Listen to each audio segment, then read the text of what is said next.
India में vote चोरी का मामला गरमाया हुआ है। तो आइए जानते हैं चीफ इलेक्शन कमिश्नर और उनके साथ इलेक्शन कमिश्नर को इंडिया में अपॉइंट कौन करता है। भारत के संविधान में आर्टिकल 342 में लिखा है, it mandates that the president of India appoints chief election commissioner and election commission subject to any law made by parliament concerning the appointment procedure.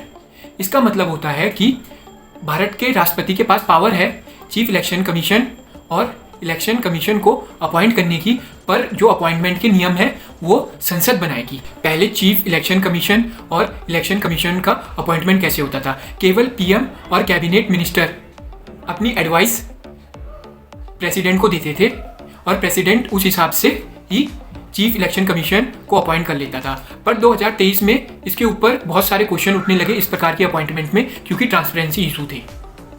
उसके बाद 2023 में सुप्रीम कोर्ट ने एक जजमेंट पास करी अन्नू बारवाल केस में, जिसमें उन्होंने बोला कि एक स्टैंडिंग कमेटी बनाई जाएगी जो सिलेक्शन कमेटी होगी, जिसमें leader of opposition, prime minister of India और चीफ इलेक्शन कमीशन होंगे चीफ इलेक्शन कमीशन की अपॉइंटमेंट करने के लिए।